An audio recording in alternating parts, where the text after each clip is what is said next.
Hey everybody, it's Mike here. Welcome to the channel and welcome to a new video in Blender 4.1.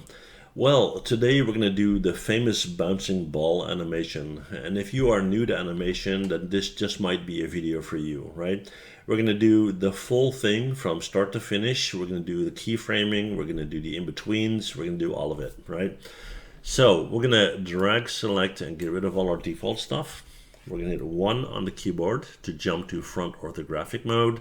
And then we're going to hit Shift A and go to Image and Reference to look for our reference image. And I'll put a link below so you can use the same one, right? Now, let's see. It's on my desktop right here. And I think this thing is called, yeah, there you go. All right. So here is our image. Now, we want to scale this up quite a bit. And let's just grab it. Come on. There you go. Yep. Put it right there. Okay. Now, what we're going to do is we're going to have a look at this guy down here. This is where our keyframes live, right? And we're on frame 1, and if you click on it and drag it, you see it moves forward and so forth and so on. Now, looking at the numbers here, it says 1, 2, 3, 4, and so forth and so on, and it ends at, I think, 24, 25, 26, something like 28, right? So what we're going to do is we're going to end this at, let's say, frame 30, okay? So we've got start at frame 1, end at frame 30. Alrighty. Now, what we're going to do is we're going to start by creating a ball. So we're in object mode, we're going to hit Shift A, and we're going to go to Mesh, and we're going to grab a UV sphere. Why not? Okay. Now, we need to scale this down. So we're going to hit S to scale, and we're going to make it about the size we have in our image. And then we're going to go and move it. So we're going to take our transform tool, and we're going to move it up. And the image tells us that this is frame 1, right? So we're on frame 1. There you go. And what I'm going to do is I'm going to hit I for Isaac on my keyboard. And when I do that, I get this little orange marker right here, and that is a keyframe, okay? Now, what I'm going to do next is I'm going to look at this position right here. Now, it says that's position number 7, right? So 5, 6, 7. So what I'm going to do is I'm going to scrub to frame 7, okay? And then I'm going to move this guy down. And we're going to move it over here. And you can see that the shape looks a bit different because it's squished, right? But we're not going to worry about that just yet, right? Okay, so we have that. We're going to hit I once again. Let me try that again. There you go. Okay. Now, we got a whole bunch of bouncy stuff going on here, but we know that over here on frame 14, it's also on this line, right? So we're going to scrub to 14. We're going to move this guy over here. And once again, we're going to hit I.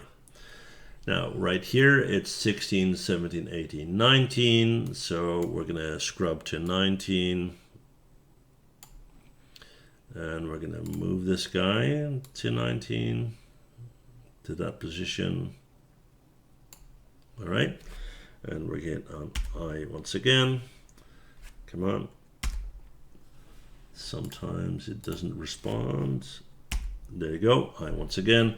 Then we have 20, 21, 22. So we're going to go to 22.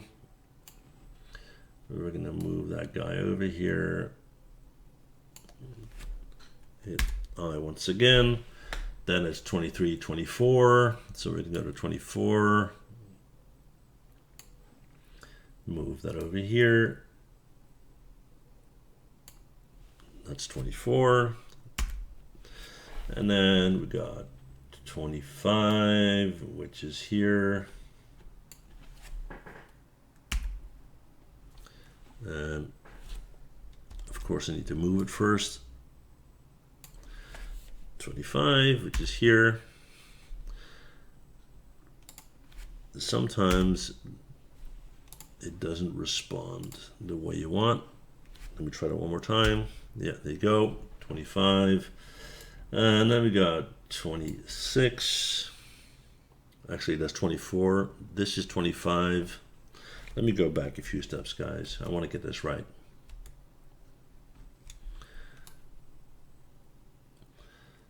So we got a keyframe on 24. That's correct, right? Then I got one on 25, which is this guy. Then I got 26. Right there.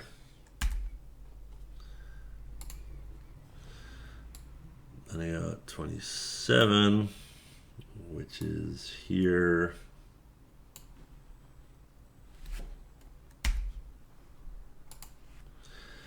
And then I got 28.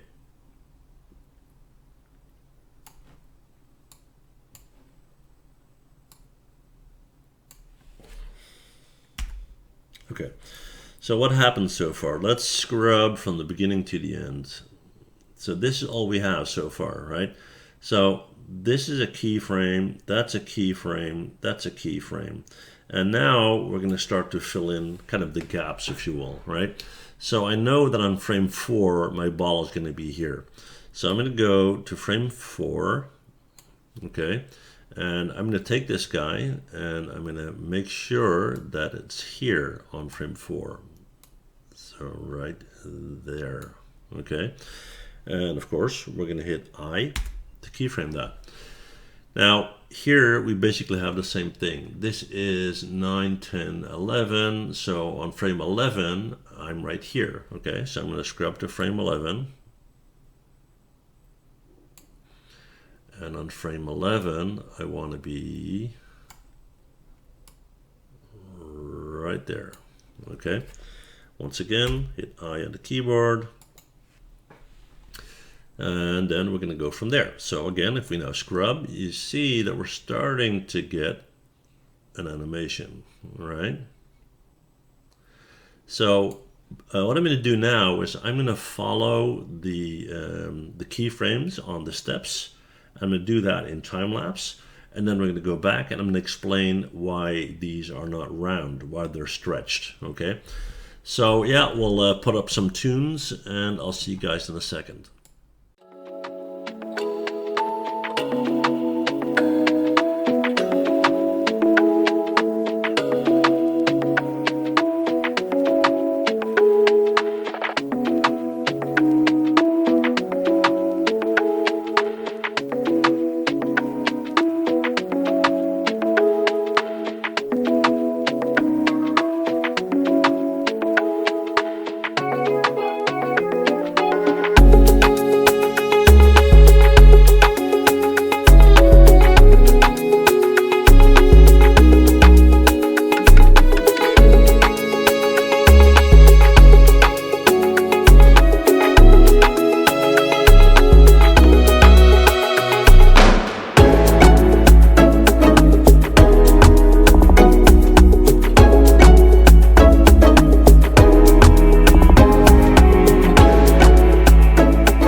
So this is where we're at so far, right? If I play the animation,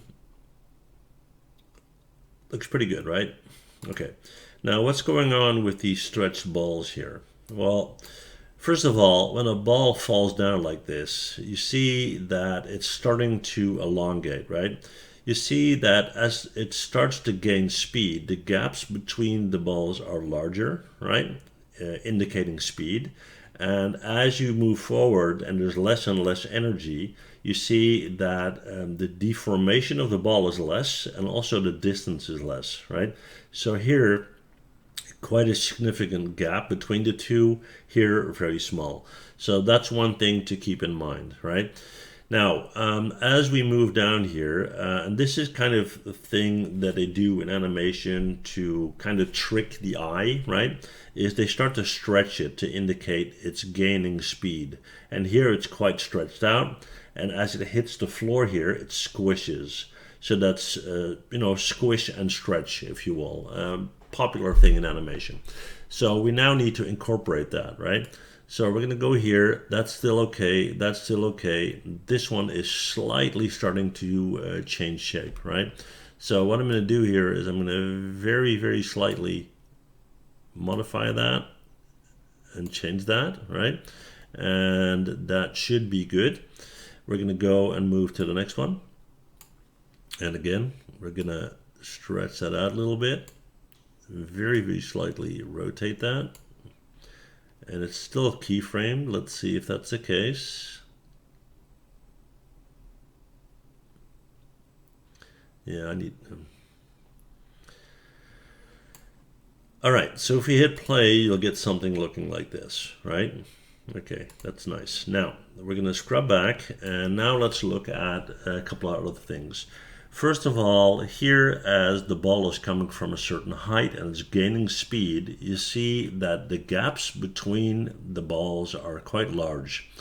As the ball loses energy over time, the gaps between the two become smaller and smaller, indicating loss of energy, right? And then second, you see stretching and squishing going on. As the ball moves down, and this is not factual science, I would say, it's more an animation trick to kind of trick the mind of, you know, there's speed involved. The ball starts to stretch out before it hits the ground, right? And it's quite exaggerated, but that's kind of a cartoony thing, right? So we're going to incorporate these things as well. So what we're going to do is we're going to scrub through our animation, and we're going to look at where things start to change. So on keyframe number 5, you can see it starts to stretch out a little bit, right?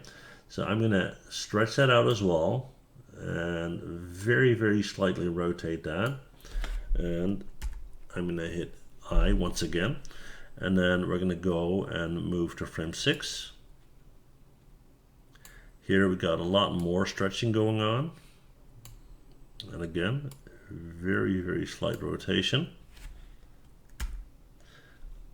on all channels, yeah. And then on 7, the ball is squished because it's hitting the ground, right?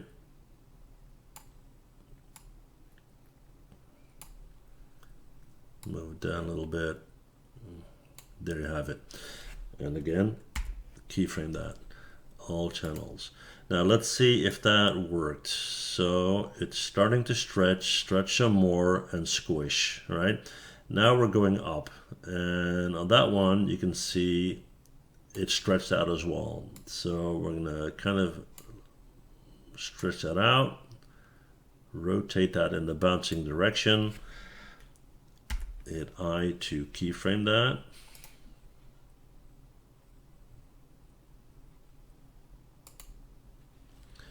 And let's see if that worked. It did, yeah. That one's fairly okay. That one's okay. That one's okay. Here we're starting to get some stretching again. So we're going to stretch that out. We're going to change the direction just a little bit. And once again, we're going to keyframe that, all channels. Then we're going to go to that squish again on 14. And there we're going to stretch that out a little bit and stretch it in like this. There you go. Then we're going to move forward. Here it's a little bit stretched.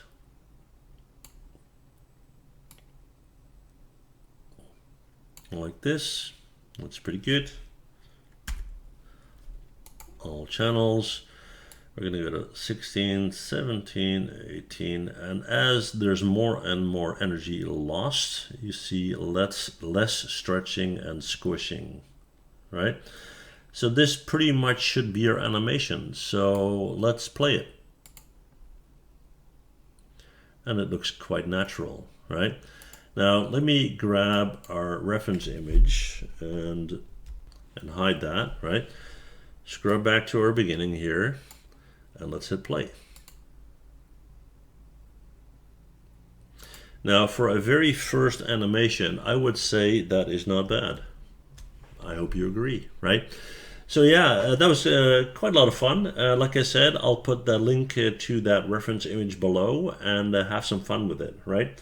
Thank you so much for watching. Do me a favor and hit that like and subscribe button if you enjoyed this, and I'll see you guys in the next one. All right, bye.